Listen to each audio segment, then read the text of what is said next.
Magandang umaga po, mga kapatid. Mukhang maraming mga bagong mangangaral na nanggaling pa sa malalayong lugar. Ikaw, kapatid, saan ka nagmula? Mula po sa distrito ng Quezon West po.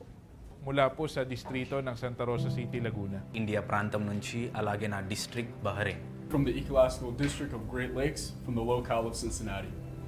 Je viens du district de Québec et Atlantique, local de Montréal. Dalla sede congregazionale di Roma, distretto ecclesiastico di Italy South. 日本の名古屋地区、名古屋支部から来ました。 Y yo soy del distrito de Central America. Sadyang laganap na ang iglesia, hindi lang dito sa ating bansa, kundi maging sa buong mundo. Kaya kung haharap kayo bilang mga ministro at manggagawa ng iglesia, ay maaari kayong maisugo sa iba't ibang malalayong lugar. Ngunit dapat nating tiyakin na makakarating ang mga salita ng ating Panginoong Diyos sa lahat ng tao. Anuman ang pagsubok at panganib na ating masagupa. Nakahanda ba kayo na harapin ang lahat ng mga ito?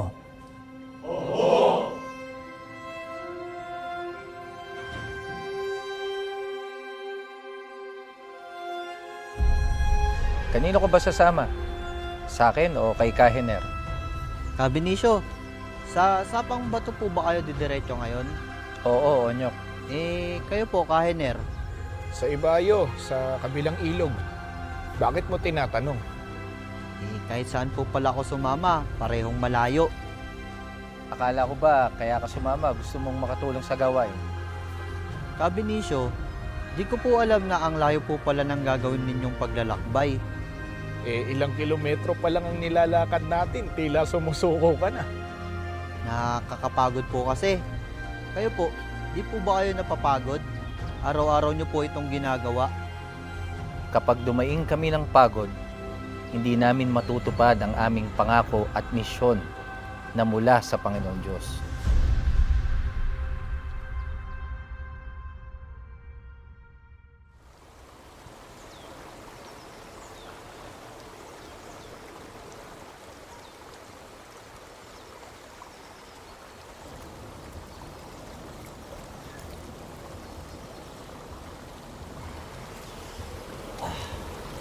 Kapag hindi po ba kayo nangaral at nagbahay-bahay, ano po ang mangyayari, Kabinicio?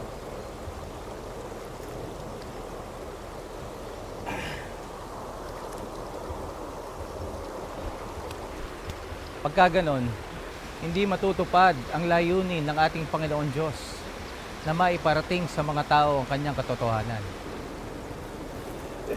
Ano ka ba naman, Kaonyok?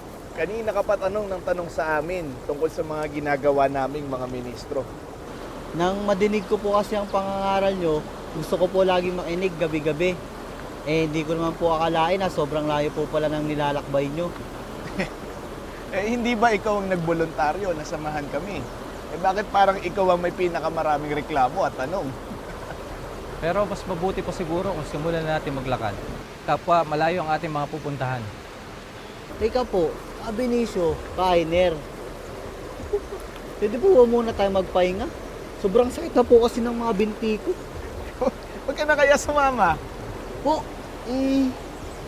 kung maglalakad po ako pabalik, ang layo na po.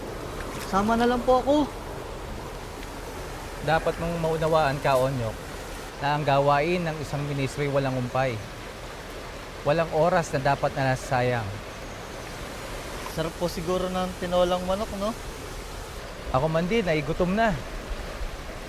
Pero ang mahalaga, maiparating natin sa ating mga kababayan ang mga katotohanan at salita ng ating Panginoon Diyos. Ang Diyos lang bahala sa atin.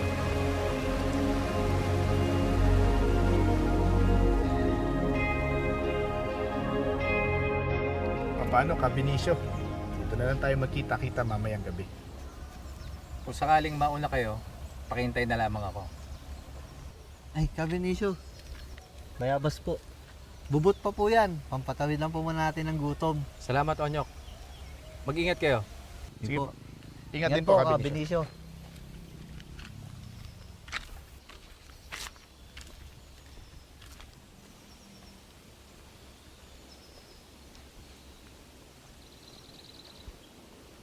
Mga kababayan, pakinggan po natin ang mga salita ng ating Panginoon Diyos na nakasulat sa banal na kasulatan.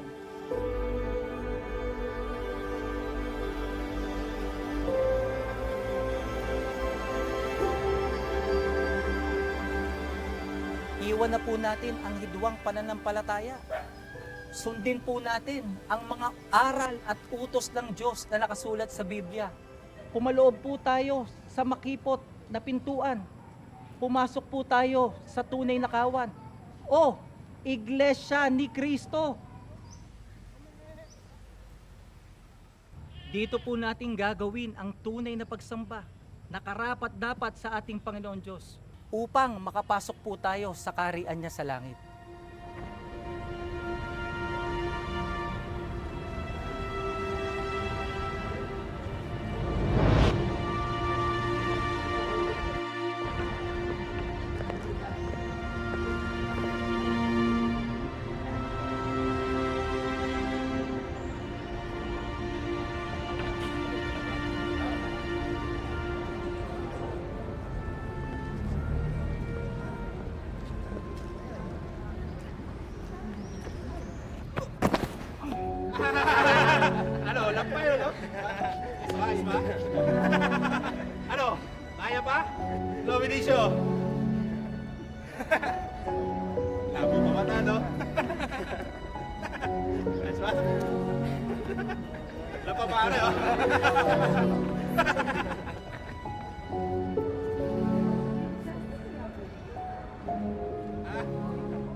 Alam mo, Benicio, hindi ko alam kung duwag ka ba o sadyang hindi ka lang mapagpatol.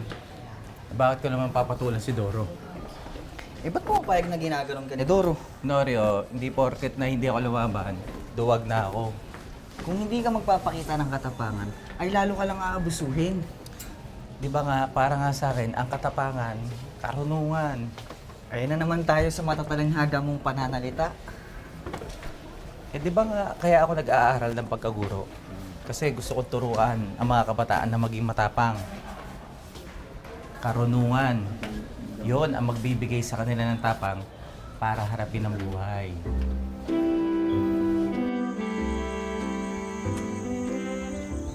Ang ganda.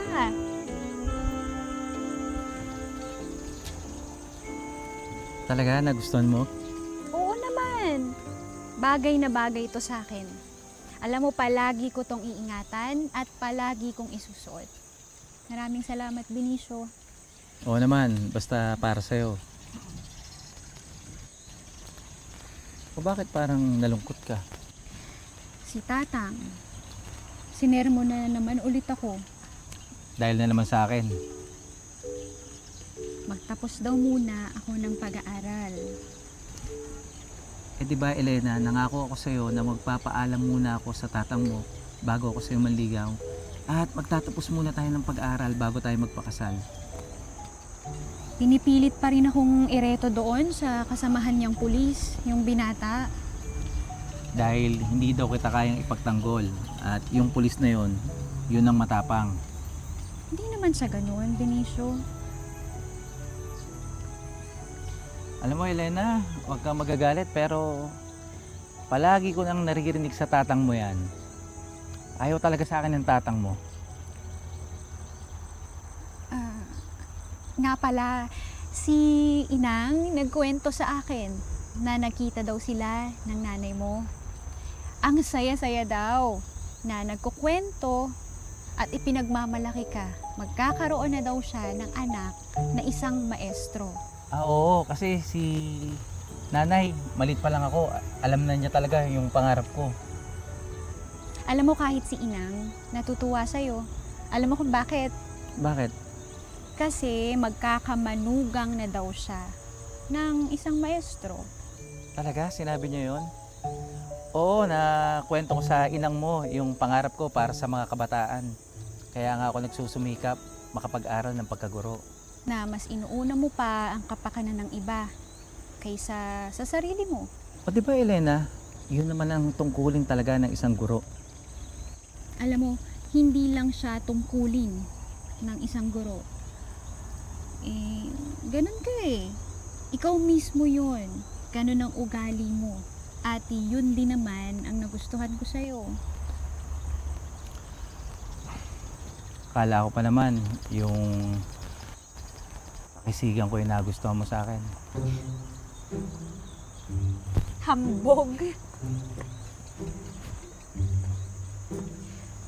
Pero, bakit parang palaging pagiging guro na lang yung pinag-uusapan natin? Paano naman yung pangarap mo para sa akin? Sa atin? Alam mo, Elena, yan ang hindi mawawala sa isip ko. Oras-oras, minuminuto, magarang tahanan, maraming mebles, at isang dosenang mga anak. Isang dosena? Balak mo bang bumuo ng koponan ng manlalaro? Mag-isa ka. Siyempre, biro lang yun. Pero alam mo, simple lang ang gusto ko. Kung maging abala ka man sa mga estudyante mo at sa paggawa ng aralin, palagi lang ako nandito para asikasuhin ka at alagaan mo. Maraming salamat, Elena. Pangako ko sa iyo, Elena, sa piling ko, palagi kang magiging masaya. Walang bagay ang hindi tayo pagkakasunduan. Pupunuin natin ng pagmamahalan at saya ang pagsasama natin.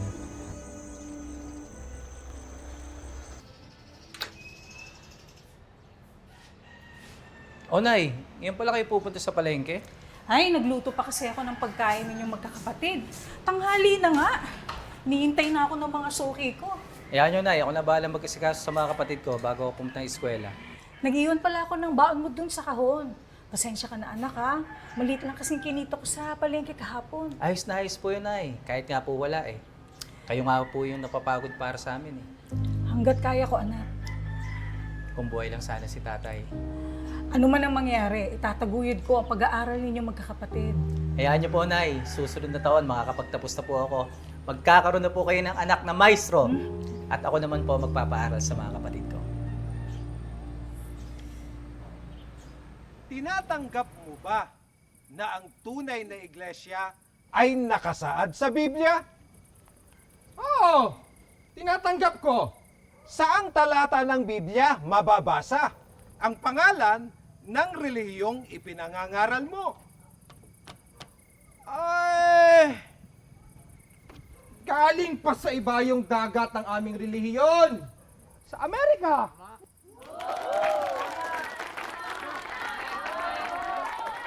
Matagal na itong umiiral sa mundo. Eh ikaw, di ba't galing lang kung saan ang iyong relihiyong kinaaniban? Huwag mong babaguhin ang paksa, ginoong pastor. Ang paksa ay patutunayan natin kapwa na nasa Biblia ang relihiyong kinaaniban natin at itinuturo natin sa mga tao. Tama! Sige, patunayan natin. Mauna ka ng bumuklat at bumasa ng Biblia. Ginoong ministro. Narito na po, mga kababayan.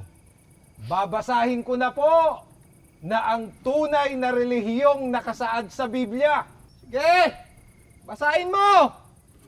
Sa sulat ni Apostol Pablo sa mga Romano, sa Kapitulo 16 at ang bersikulo ay 16 din.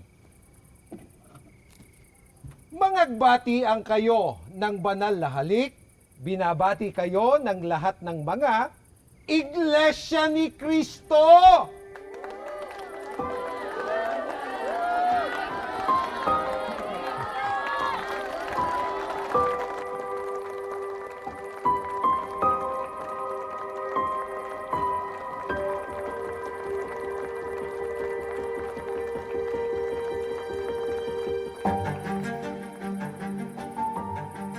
Paano naman ang iyong kaluluwa kung ikaw ay magbubulag-bulagan? Papayag ka bang maparusahan sa dagat-dagatang apoy sa araw ng paghuhukom? Kung nasa nakita mo ba na ang iyong bahay ay inumpisahan ng dilaan ng apoy, hindi ka ba babalikwas upang iligtas ang iyong katawan sa pagkasunog? Pakiulit mo ang sinabi mo, Benicio. Gusto ko malaman yung ukol sa iglesia ni Kristo. Iglesia? Bakit? Yung reliyon? Oo, yun nga. Ano naman ang nakain mo at bigla ka naging interesado sa reliyon na yan? Dati-rati, ayaw na ayaw mo pinag-uusapan. Nalaman ko kasi na may masigit pang karunungan kesa sa karunungan na alam ng tao. Ano? Higit pang karunungan? Oo, karunungan na ukol sa Diyos. Teka. Ikaw ang nagsabi sa akin na kapag maunlad na ang karunungan ng tao at marami nang nakapag-aral, ay mawawala ng reliyon. Bakit ngayon para nag-iba ang hip na hangin? Narinig ko kagabi sa pagtuturo ng ministro ng Iglesia ni Kristo. Saan? Pumasok ka sa kapilya nila? Hindi, napadaan ako kagabi sa plaza, may debate pala. Pare-pareho lang naman ng mga reliyon na yan. Alam mo, Honorio, iba yung narinig ko. Malinaw, hindi kagaya ng pagtuturo ng mga pari sa misa at kahit yung pagtuturo ng mga pastor protestante. Benicio, nakakapanibago ka. Hindi ka ganyan mangusap dati. Kilala ka namin na maalam at marunong. Mahusay ka sa akademiko, sa matematika, at sa siyensya. Ang pagkakaalam ko, hindi ka reliyosong tao. Dahil walang lohika at linaw yung mga narinig kong pagtuturo sa ibang reliyon noon. Ano ang pagkakaiba ng iglesia at bigla ka nagkaganyan? Alam mo, Honorio, kung nandun ka lang kagabi sa debate, tiyak, mababago ang pananaw mo ukol sa reliyon at sa Diyos. Honorio, may tunay na Diyos at may tunay na iglesyang sa Diyos.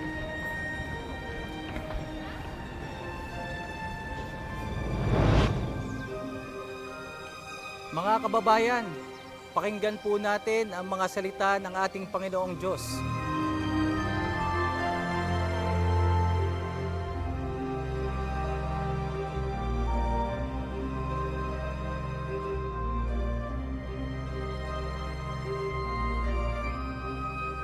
Kaya po buong sikap po namin ipinag-aanyaya sa inyo na pakinggan at suriin ang banal na kasulatan sapagkat ang Panginoong Hesukristo po ang may utos na dapat tayong pumasok sa tunay na iglesyang sa Kanya.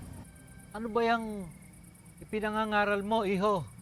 Ang iglesyang itinatag ng ating Panginoong Hesukristo.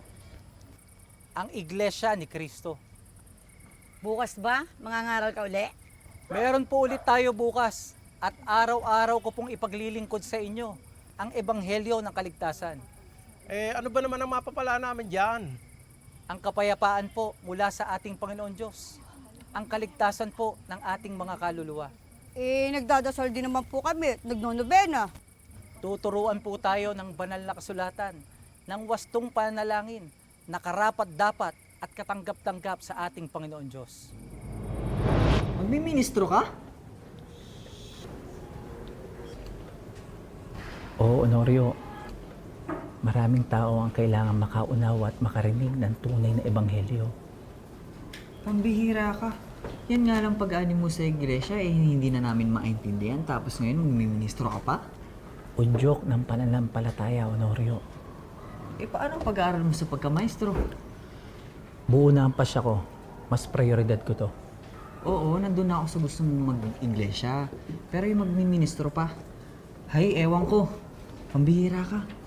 Ang gulo ng isip mo.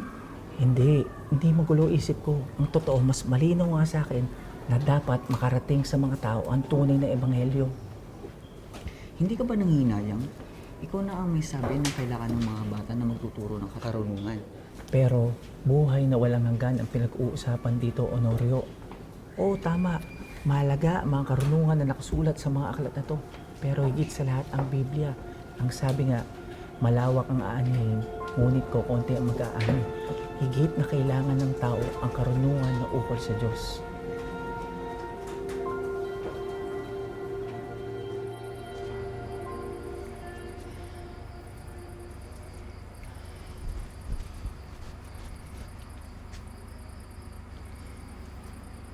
Elena, bakit di mo ako sinipot sa tagpuan natin kanina?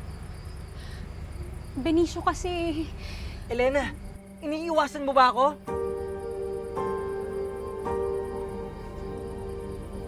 Lena, pumasok ka. Tang magpapaalam lang po ako kay Benicio. Pinag-usapan na natin to. Wala kang mapapala sa magpapastor na yan. Tang, Pumasok ka. Magbihis ka na din. Darating si Minardo. Mamamanhi ka na sila. Minandro? Sino yung Minandro? yung kasamahan ni tatay na pulis. Mamamanhi ka na daw. Mamamanikan? Eh bakit ka pumayag? Hindi ako pumayag. Si tatang lang ang mapilit. Elena, hindi mo na ba ako mahal? Hindi mo ba kaya ipaglaban yung pagmamahalan natin?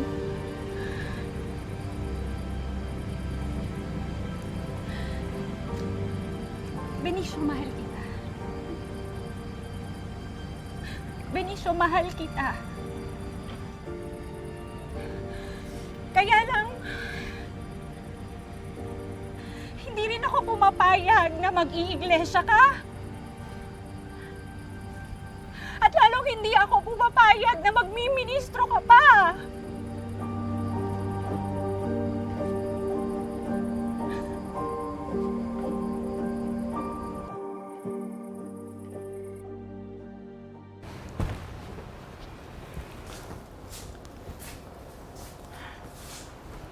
Nay, pasensya na po kayo. Makikipagklase na po ako sa mga ministro at manggagawa ng iglesia. Pero huwag po kayo mag-alala. Babalitaan ko po kayo palagi. Naunawaan kong pasya mo, anak. Kaawaan ka gawa ng Panginoong Diyos na paghindapatin niya sa kanyang gawain. Nay, sumasampalataya po ako na tinatawag po ako ng ating Panginoon Diyos upang maglingkod sa Kanya.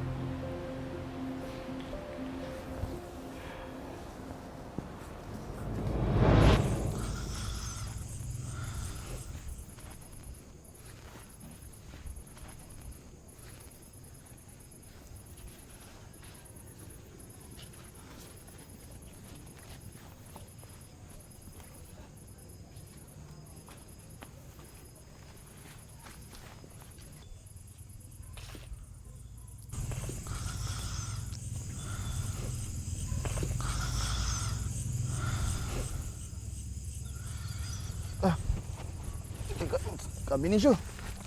Benicio. Magandang gabi po. Kanina pa ba kayo dito? Hindi naman po nagtagal, Benicio. Pasensya na kayo. Marami kasing naanyayahan kanina. Marami din ang mga nagtanong, kaya hindi ako agad nakaalis. Akala nga po namin didiretso na po kami ng tulog dito at umagahin na po. Kamusta yung gawain sa Ibayo? Marami din po ang nakinig, Benicio. Ang totoo niyan, marami pang interesadong makinig bukas. Po, bukas po. Babalik po tayo dun bukas, Kainer. Bakit naman hindi, Kaonyok? Di ba nga sabi ko sa iyo kanina, habang may panahon, mangangaral kami. Masipag po itong si Kaonyok, Benicio. Siya ang katuwang ko sa pag-aayos ng mga dako, gayon din sa mga pagkatok sa mga bahay-bahay para sa mga dadalo at makikinig. Marami nga po akong naanyayahan at naisama sa gawain kanina. Purihin ng Diyos. Hindi tayo pinabayaan ng Panginoon. Sandali lang, kumain na ba kayo? Meron akong dalang pritong isda at kanin dito. Uy, masarap po yan. May nagmagandang loob na pinabaunan ako. Kumain na po kami. Gayon din po, may nagmagandang loob na bigyan kami ng pagkain. Maraming salamat po, Benicio. Kainin ko na po itong dala nyo. Wala ka bang kabusugan? Uuwi pa tayo at malayo pa ang ating lalakarin. Kaya mo na, Kainer. Kailangan ni Kaonyok ng lakas para makatulong sa ating mga gawain. Oo nga pala, sa susunod na linggo, samahan niyo ako sa Sapang Bato. Magsasagawa tayo doon ng propaganda. Sige po, Benicio. Wala pong problema.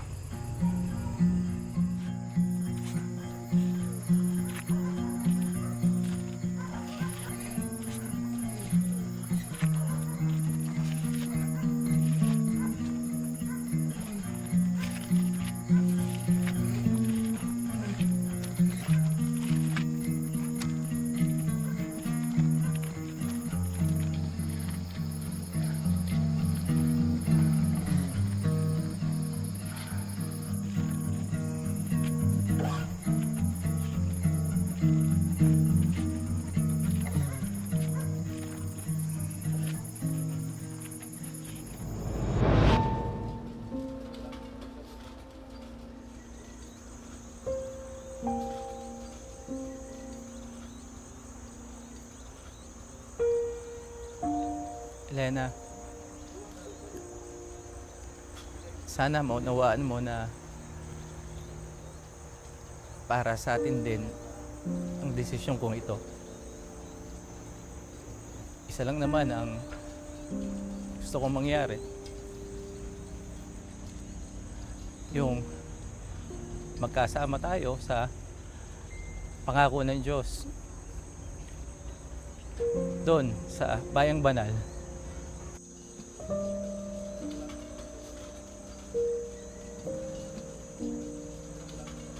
Bakit hindi mo ko sinama sa mga plano mo?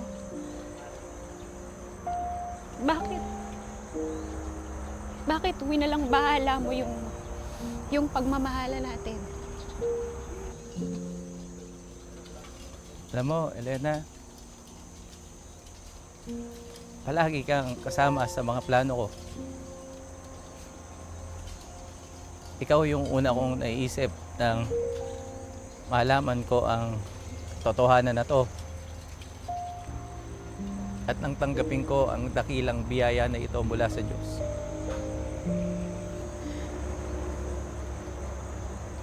Paano na yung mga pangako mo sa akin? Paano na yung mga pangarap natin? Sabay tayo nangarap. Marami tayong pangarap para sa atin. Para sa magiging pamilya natin. Pero Elena, ito kasi ang pinakadakilang magagawa ng isang tao para sa kanyang buhay. Para sa mga minamahal niya. Para sa atin ito, Elena. Para sa atin ang dakilang bagay na ito. Para sa atin ang dakilang biyayang ito.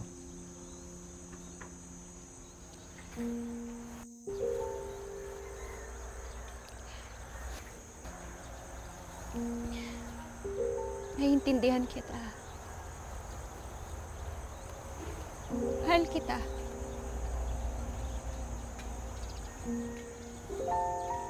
Sino ba naman ako para hadlangan ka? Sino ako para hadlangan yung hangarin mo na makapaglingkod sa Diyos?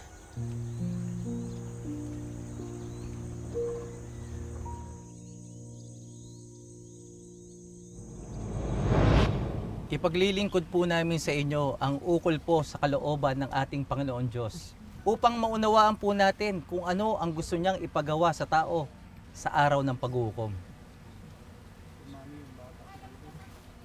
Sino mga yan? Bakit maingay? Mga iglesia ni Cristo daw yan, Tiniente. Bakit daw? Nag-iimbita po, Tiniente, sa gagawing pangangaral sa Biyernes ng gabi. Aasahan po namin kayo mamayang gabi. Sabi ng anak ko nga po marami doon nakikinig sa inyo gabi-gabi. Isama nyo na rin po ang inyong mga kasama sa bahay.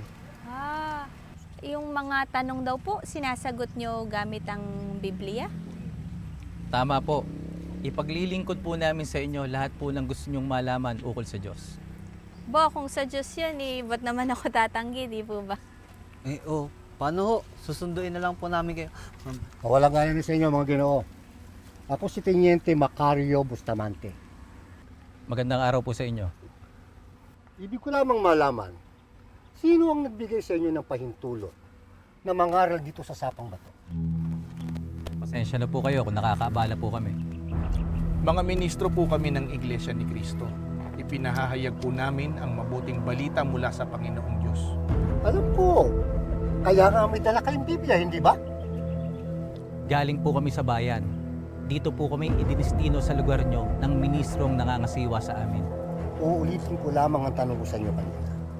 Sino ang nagpahintulot sa inyo na mangaral dito sa lugar ko? Tiniente. Mga mangangaral sila sa Dali! iglesia. Alam ko naman mga pastor sila. Ang tinatanong ko lang sa kanila, bakit nangangaral sila dito sa lugar ko nang hindi ko alam? Pasalamat kayo at magalang pa ako sa inyo Dahil kung hindi, kanina ko pa kayo pinagtabulan. Hindi kayo pwede sa lugar nito. Alis na kayo. Ipagpaumanin niyo po, Ginoo. Ngunit may kalayaan po ang lahat ng tao na makinig sa aral ng Diyos. Huwag dito! Huwag dito sa lugar ko! Teritoryo ko to! Kaya ako masusunod! Ako ang patas dito! Umalis na kayo! Gayon din naman po, may kalayaan po kami na maipahayag ang mga aral ng ating Panginoon Diyos. Kaya kung maaari po, huwag niyo po kaming pagbawalan na maituro sa inyong kababaryo ang tunay na ebanghelyo. Matigas talaga ang ulo nyo. Ayaw ko nang makikita kayo bukas dito. Umalis na kayo! Alis! Siya po pala ang Teniente del Barrio dito. Sabi nga nung may-ari ng tindahan, dating guerrilla itong si Teniente Macario. Pero sabi po ng mga taga rito, meron pong mga pastor protestante ang nakakapasok at nangangaral sa lugar na ito. Eh bakit sila pinapayagan tapos tayo hindi? Ano pong gagawin natin, Kabenicio? Babalik tayo sa sapang bato. Po! Paano po si Teniente Macario? Magsasagawa tayo ng pamahayag ng salita ng Diyos sa araw ng Biyernes. At hindi ito pwedeng mahadlangan. May awa ang Diyos na marami tayong manya dito, Pioneer. Tama po yun. Ito po. Magandang araw po sa inyo. Magandang araw po. So, mukhang mga abala sila. Abala to. Magandang araw po sa inyo. Aanyayahan lang po namin kayo na makapakinig po ng mga salita ng ating Panginoon Diyos. Mamaya po.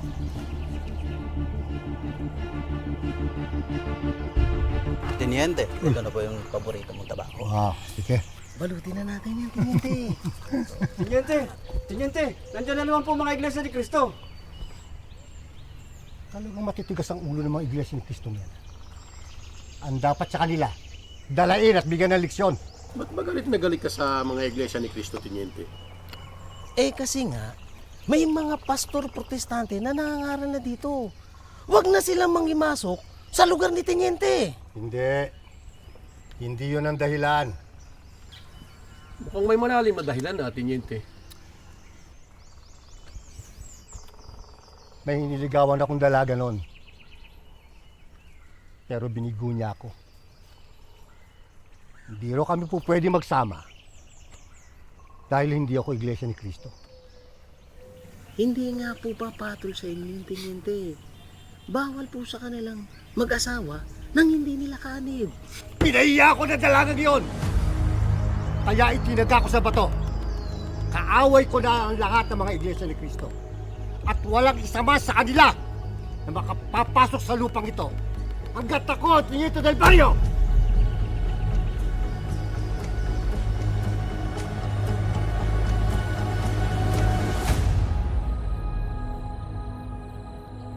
Maraming salamat sa inyong dalawa sa pagsisikap nyo. Nawa, muli tayong kaawaan ng ating Diyos. Kabenicio! Kabenicio! Pakiusap po! Ang anak ko may sakit!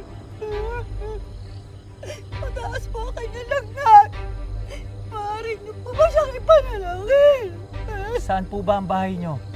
Sa banda po roon. Sandali lang po. Kabenicio, paano po yung mga makikinig? Samahan niyo muna ako sandali, Kahiner. Ipapanalangin natin ang bata. Kaonyok, mauna ka na muna sa gawain. Pakisabi sa mga makikinig. Hintayin kami doon. Saglit lang naman kami ng Kahiner. Opo, sige po, Kabenicio. Hihintayin ko na lang po kayo doon. Tara na po.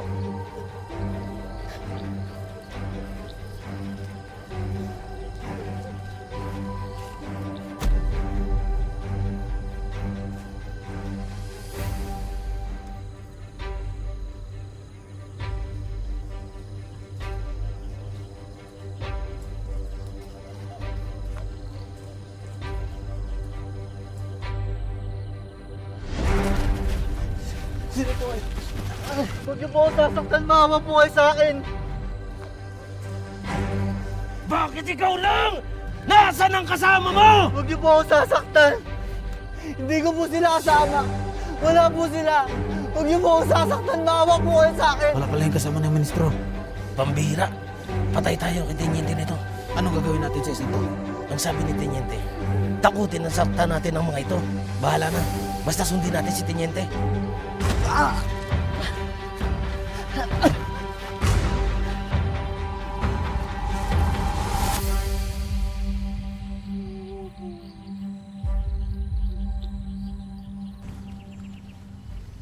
Mga nakatakip ang mukha. Ano daw kailangan nila? Hindi ko po alam eh. Basta, hinahanap po kayo ni Cabenicio. Baka mga tulisan po. Kung mga tulisan, anong hinihingi nila sa'yo? Anong kukulimbati nila sa'yo? Ano ba kinuha sa'yo? Wala nga po eh. Basta nung sinabi ko pong wala po kayo, bigla na lang po nila akong sinaktan.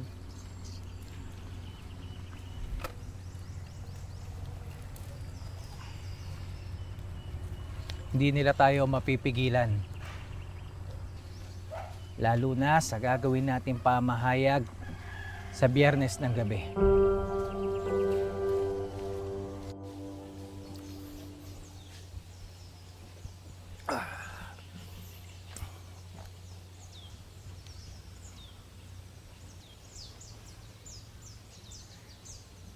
Ba't pinagsabihan na kita na huwag ka nang babalik dito?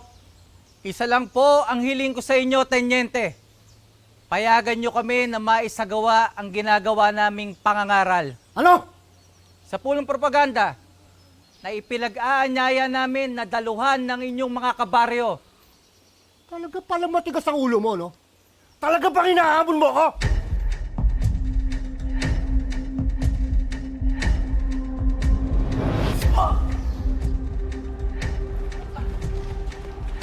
Hindi lang yan ang mangyayari sa'yo kapag di mo sinunod ang gusto ko. Alam mo, Benicio, hindi ko alam kung luwag ka ba o sadyang hindi ka lang mapagpatol. Kung hindi ka magpapakita ng katapatan, ay lalo ka lang aabusuhin.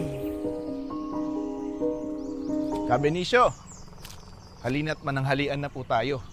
Baka gutom na rin po yung mga gumagawa ng kubol. Hindi nila tayo mapipigilan.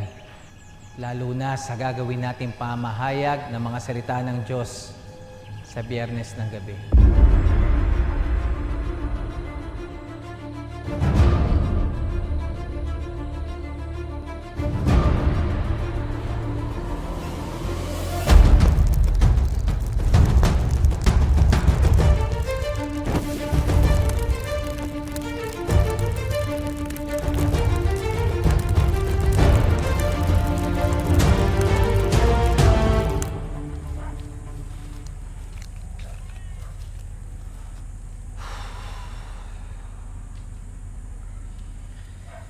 Ilang araw po ginawa tapos susunugin lang. Paano po ang pamamahayag natin mamayang gabi, Cabenicio? Kung hindi natin itutuloy ang pamahayag, mas lalo lang magtatagumpay ang mga gustong umadlang sa atin. Eh, saan po natin isasagawa? Wala na po tayong kubol.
Nasaan sila? Bakit ikaw lang? Wala sila. Maraming dahilan. May gagawin daw sila ngayong gabi. Kataka-taka. Ngayon pa naging abala sa buhay nila mga taong yan. Ang nasagap kong kwento, mukhang nagkasundo silang may kinig ng pulong propaganda ng mga iglesia ni Cristo ngayong gabi. Ano?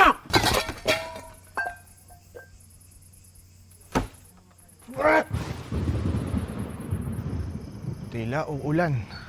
Nakakatuwa po, Kabinicio, Kahiner. Marami po tayong naanyayahan at naisama po sa ginawa nating propaganda kanina. Awa at tulong ng Panginoon Diyos, lahat ng yan.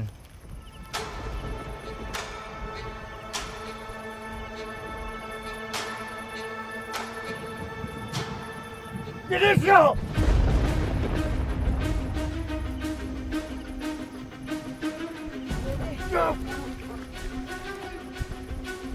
Ano pinakain mo sa mga kababaryo ko? At nagawa mo sila pasunurin? Ano? Tinutupad lang nila ang kalooban ng Diyos. Hindi totoo yan! Binalaala kita, pero nagmamatigas ka pa rin! Gusto mong ibaong kita dito sa kinatatayuan mo? Ha? Mapatay mo man kami, pero hindi ang aming mga hangarin. Mapatay mo man ako, pero bukas na bukas din, magpapadala ang pamahala ng iglesia ng bagong ministrong kapalit ko. Mayabang pala ito. Mawala man kami, pero magpapatuloy ang pangangaral ng tunay na ebanghelyo sa mga kababaryo mo na naghahanap ng pag-ibig ng Diyos. Hindi ka na makapanggugulo dito! Hanggat ako at Tiniente del Barrio! Nandiyan mo! Pakiusap, Tiniente. Huwag mong ipagkait sa mga kababaryo mo na makapagbagong buhay at maunawaan nila ang tunay na pagsamba sa Diyos. Hindi ka mangangaral! Hindi ka mangangaral! Lalaban ka ba sa kalooban ng Diyos? Walang makakapigil sa gawain ng Diyos, Tiniente! Wala!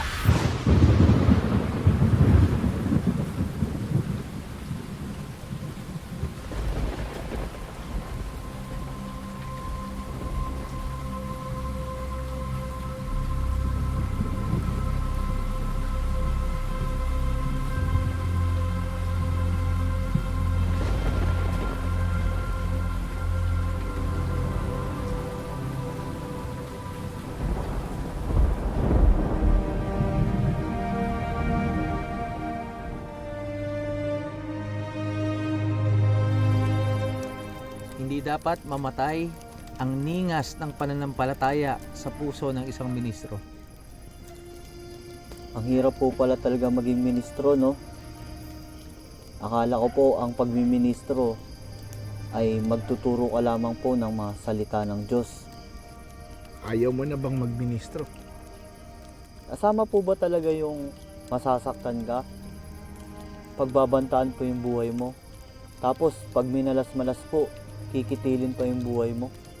Sa paglusong sa ministeryo, Kaonyo, kasamang ilalaan natin hindi lang ang buong panahon, maging ang buong buhay at lakas, alang-alang sa paglilingkod sa Diyos.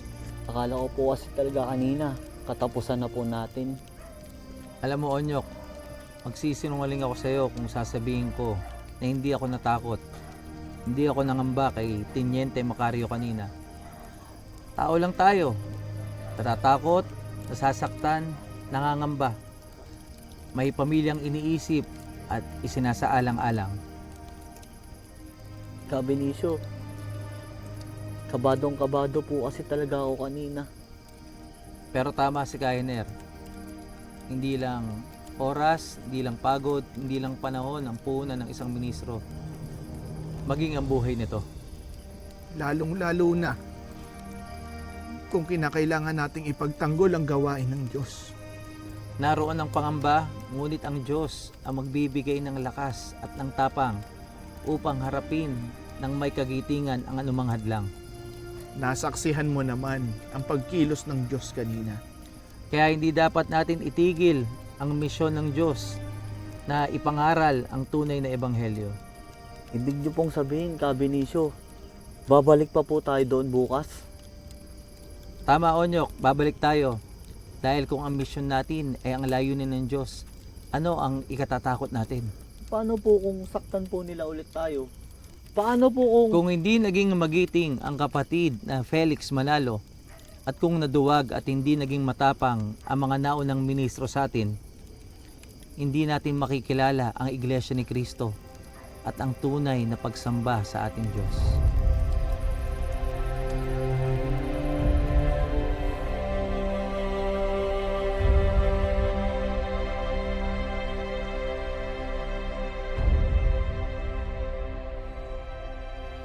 Mayaman ang Iglesia ni Cristo sa kasaysayan ng mga naunang ministrong sinanay at hinubog ng kapatid na Felix Manalo upang makatuwang sa pangunguna at pagsinop sa Iglesia. Mga karanasan at kwento ng pagmamahal at pagmamalasakit sa Iglesia, ng pagsubok at kagitingan sa pagtatanggol sa aral at pagsasanggalang sa kawan ng Diyos.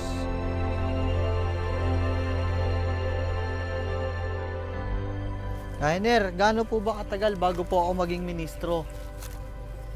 Mga ilang taong pag-aaral at pagpapakadalubhasa sa mga salita ng Diyos. Teka lang. Akala ko ba ayaw mo na magministro?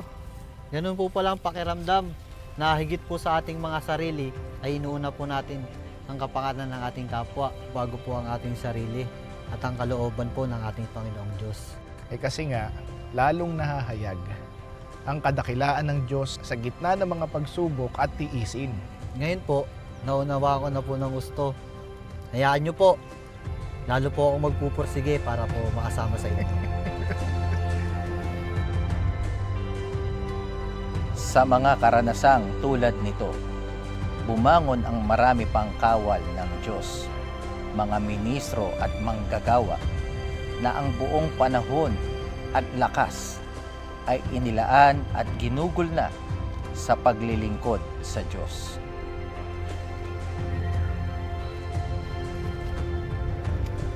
Kabinicio! Norio!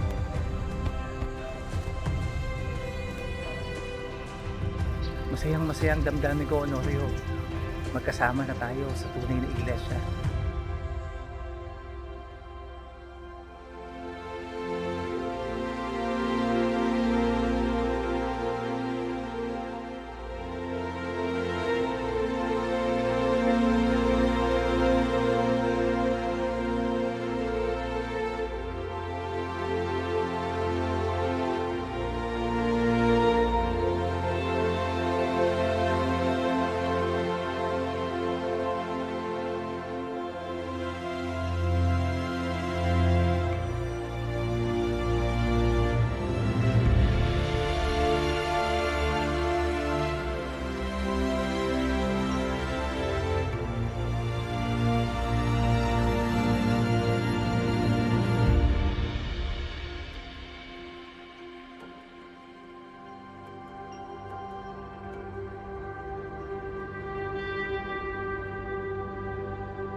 Itinuturo sa atin ng banal na kasulatan ang dakilang pag-ibig at pagmamalasakit na dapat nating ihandog sa iglesia at sa ating mga kapatid.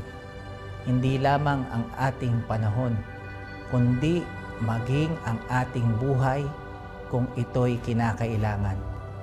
At sa bandang huli, tayo rin ang magsusulit nito sa harap ng ating Panginoong Diyos.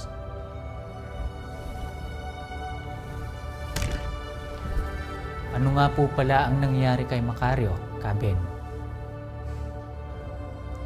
Ano nga ba ang nangyari, kapatid na Macario Bustamante III? Magandang umaga po, Kaben. Kayo po pala ang anak ng Kabenicio. Ako po ang apo ni Macario Bustamante.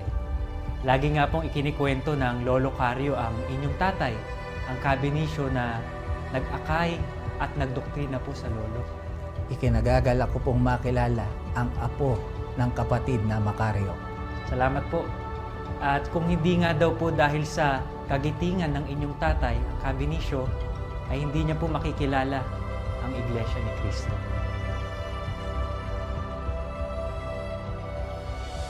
Katulad ng aking ama, kinahiligan ko rin ang pagtuturo.